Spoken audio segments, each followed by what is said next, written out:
Hello everyone, today we'll be doing a reading from A People's Tragedy, A History of the Russian Revolution from 1891 to 1924. And we'll be talking about landlords, the gentry, and the peasants.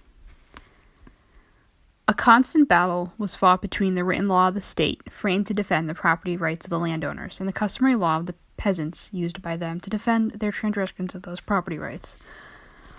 Under customary law, for example, no one thought it was wrong when a peasant stole wood from the landlord's forest, since the landlord had more wood than he could ever personally use. As the proverb said, God grew the forest for everyone.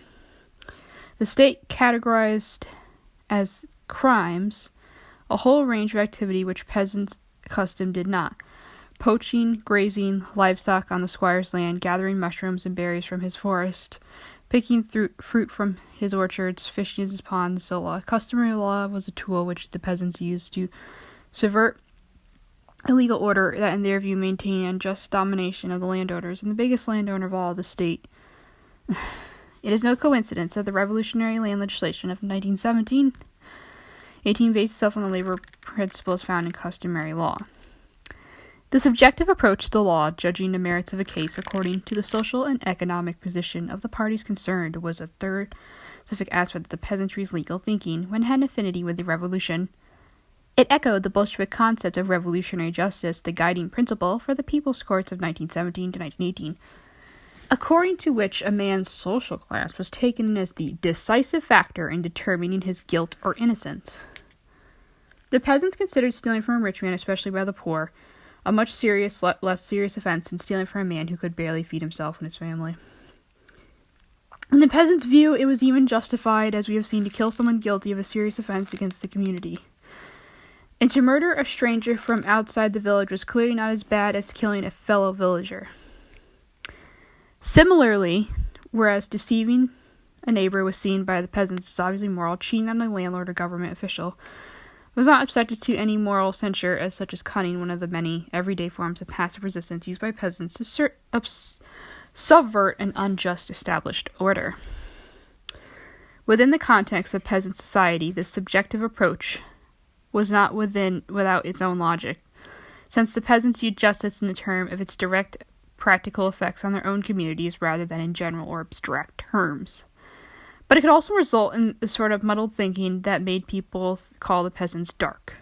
In the book The Criminal, for example, Chekhov tells the true story of a peasant who was brought for court for stealing a boat from the railway tracks used as a weight on his fishing tackle. He fails to understand his guilt and tries to justify and repeating, "We, the peasants of his village. Look at how many years we've been removing bolts, and God preserve us, and here you are talking about a crash, people killed. We do not remove all of them, but we always leave some, and we do not out thinking. We do understand." Here in this moral subjectivity was the root of the peasant's instinctive anarchism. He lived outside of the realm of the state's laws, and that is where he chose to stay. Centuries of serfdom had bred within the peasant a profound mistrust of all authority outside his own village. What he was, voila, the ancient peasant concept of freedom and autonomy without restraints from the powers that be. For hundreds of years, wrote Gorky, the Russian peasant has dreamed of a state with no right to influence the will of the individual. His freedom of action, a state without the power of the man. The peasant dream was kept alive by subversive tales of Stepanna Razin and Emilian Pugachev, whose peasant revolutionaries of the late 17th and 18th century, whose mythical images New Dead's late 1900s be seen by peasants as flying taverns across the Volga, announcing the advent of utopia. And there were equally fabulous tales of a kingdom of Opana somewhere on the edge of that flat earth, where the peasants lived happily, undisturbed by the gentry or the state. Groups of peasants even set out on expeditions to the far north, hoping to find Arcadia. As the state attempted to expand its bureaucratic control into the countryside in the late 19th century, the peasants sought to defend their autonomy by developing even more subtle passive resistance to it. What they did, in effect, was set up a dual structure of administration in the villages, a formal one with its face to the state, which remained inactive and inefficient, and a formal one, which it faced the peasants, which was quite the opposite. The village elders and tax collectors, elected to serve in the organs of the state administration in the villages, the Obchuskechia, and the Volos townships, the Uprave, were, in the words of the frustrated official, highly unreliable and unsatisfactory. Many of them had been deliberately chosen for their incompetence in order to sabotage government work, and there were even cases where the peasants elected the village idiot as the elder. Meanwhile, the real center of power was dominated in the Meter, the old village assembly dominated by the patriarchs. The power of the Tsar state really never penetrated the village. It remained its fundamental weakness until 1917, when the power of the state was removed altogether and the village gained its voila.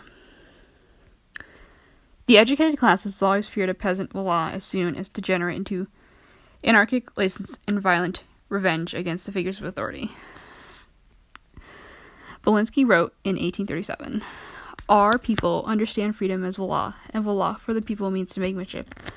The liberated Russian nation will not head for the parliament, will run for the tavern to drink the liquor, smash glasses, and hang the nobility, whose own guilt is to shave their beards and wear a frock coat instead of a peasant tunic."